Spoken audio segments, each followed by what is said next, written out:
కనికల్లో వస్తా ఉంటది fourth city అని చెప్పేసి. హైదరాబాద్ లో ఫోర్త్ సిటీలో మనల్ని మళ్ళీ 6 సెంట్లు 30 లక్షలు పెట్టి ఆంబులెన్స్ రిజిస్ట్రేషన్ చేయించాడు.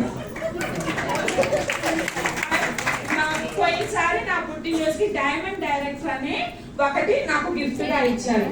అప్పుడు ఇంటి దగ్గర అడిగా, అబ్బా డైమండ్ డైరెక్టర్ అనే పోస్ట్ అయితే గిఫ్ట్ గా ఇచ్చావు, డైమండ్ ఇస్తావు అన్నారు. ఈ పెళ్లి రోజుకి డైమండ్ రింగ్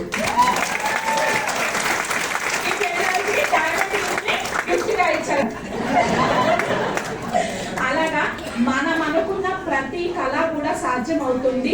మన ఫ్లైట్ ఎక్కాలని చాలా కోరిక ఉండేది, కానీ ఎక్కలేకపోయేదాన్ని. అది ఇక్కడ నేను రుజువు చేసుకున్నాను, నేను నిజ రూపంలోకి దాల్చుకున్నాను, ఫ్లైట్ ఎక్కగలిగాను. మరి మా పల్నాడు ఏరియాలో కారు వెస్టీస్ ద్వారా లేదు, అంతకంటే ముందు మా ఫ్యామిలీలో కూడా లేదు. కానీ ఈయన కారు కొనాలని ఉంది. కానీ వ్యాపార రంగంలో ఏంటంటే అరే 10 రూపాయలు వస్తే ఇంకో సరుకు ఏం పెంచుదామా అని చెప్పి చూస్తాము. అంటే ఇన్వెస్ట్మెంట్ బేస్ లో పెంచుకోవాలని చూస్తాం, కారు కొనాలని ఆలోచించము. ప్లస్ పిల్లల ఫీజులని అయ్యని మంచి చెడు ఆలోచిస్తామా లేదా? మనం అందరం మిడిల్ క్లాస్ ఫ్యామిలీనే. నేను మిడిల్ క్లాస్ కాదు, హైయర్ క్లాస్ అమలు చేయొద్దండి. అందరం మిడిల్ క్లాస్ ఫ్యామిలీనే. అంటే మన పిల్లల కోసం, వాళ్ళ భవిష్యత్తు కోసం ఆలోచిస్తాం.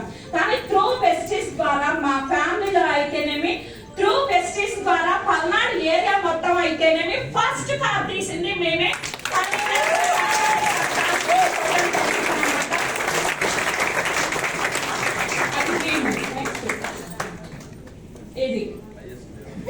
ఇది వరకు మా అబ్బాయిని హాస్టల్ నుంచి తీసుకురావాలి అని అంటే ఏ బస్ ఎక్కాలా, ఎక్కడెక్కాలా, లగేజ్ అంతా ఏడవటం.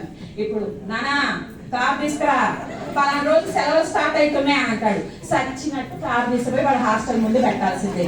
అంటే వాళ్ళ లైఫ్ స్టైల్ ని